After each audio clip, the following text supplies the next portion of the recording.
Szép jó reggelt a fejlődésre vágyó embereknek. Most egy picit arról szeretnék beszélni, hogy légy a saját főnököd, saját gondolataidnak a főnöke. Ez alatt én a tapasztalatomban azt érzem, meg azokat tapasztalom, hogy azért fontos az embernek a saját főnöke legyen, főleg a saját gondolatainak a főnöke, hogyha elhatározod magadat, hogy miket fogsz végezni, akkor azokat szigorúan töltsd be. Most én is belefutottam a héten 2 ilyen szituációban, hogy megvolt a naptáron, mit csinálok. Napközben az egyik munkámnál jól éreztem magamat, jó kedvel csináltam, benne voltam egy ilyen flowba, és nem akartam abba hagyni. Már az idő már ott volt, hogy hagyjam abba, induljak el haza, mert vannak más feladatok. Viszont annyira bele voltam ebbe a flowba, hogy nem hagytam abba, hanem itt másfél óra múlva csak. Tehát annyival tovább mentem. Ezáltal sokkal későbben indultam el haza, bizonyos dolgokra már nem volt időm megcsinálni, a napi feladatok, amik ki vannak tűzve. Később feküdtem, ezáltal másnap reggelen már nehezebben kelt.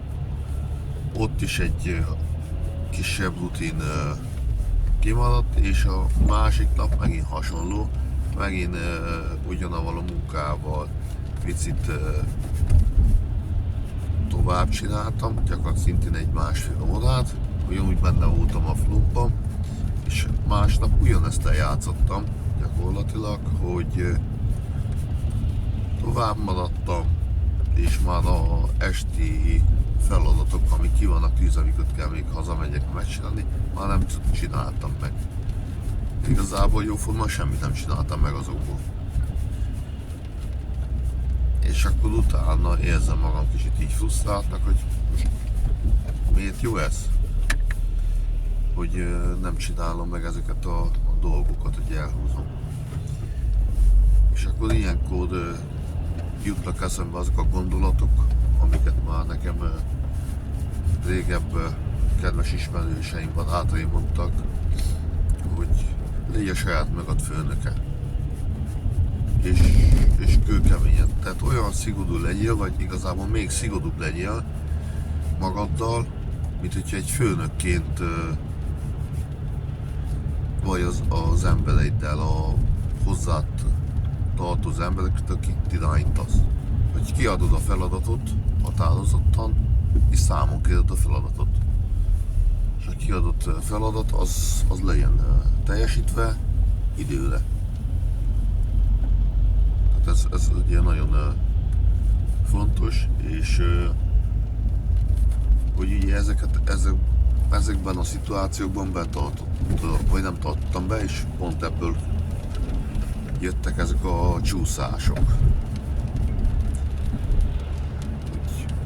Újból magamhoz térek, és akkor jó. Még egyszer, neki a naptározásnak, miket csinálok, és az időmenedzsmentben meg szigorúan tartsam be az elhatározott terveket. Hogy útközben ne változtassak már rajta. Nyilván vannak olyan külső körülmények, amik változtathatnak rajta, nyilván akkor muszáj változni.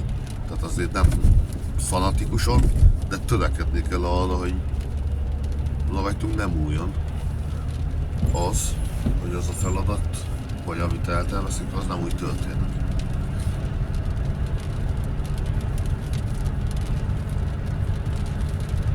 Pont ezért mondom azt, hogy légy a saját magad főnöke.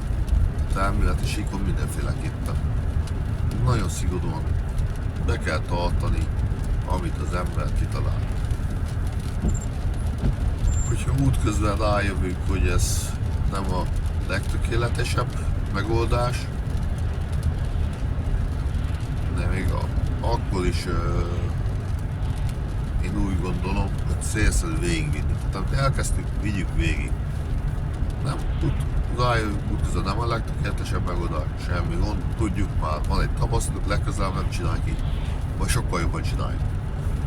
De akkor is csináljuk végig, mert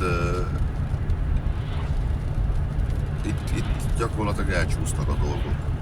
Nagyon elcsúsztak a dolgok. Itt pont ilyen naptározása, ugye most csúszott meg egy picit, úgyhogy újból láncba szedem, és azt találtam ki, hogy most szigorúan be fogom tartani időrendi sorrendben. Amikor az adott feladatnak véget kell érnie, akkor véget fog érni. Nem csúsztassuk, nem viszik át az egyik idősávból a másikba az adott feladatot, hanem akkor kész, befejezzük. Ott, ahol vagyunk, azon a ponton, ahol vagyunk, befejezzük. Nem fél bele az időben, hát akkor találunk neki egy másik megoldást, találunk neki egy másik időintervallumot, amiben meg tudjuk csinálni. Ezt jelen pillanatban én úgy látom, hogy másképp ezt nem kivitelezhető, mert hanem saját magunkat szívassuk meg ezekkel a dolgokkal. Hát ezek voltak gondolatok nekem a saját magad, légy saját magad főnökkel gondolatmenetemmel.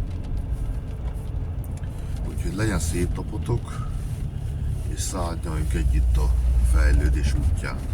Hello, sziasztok!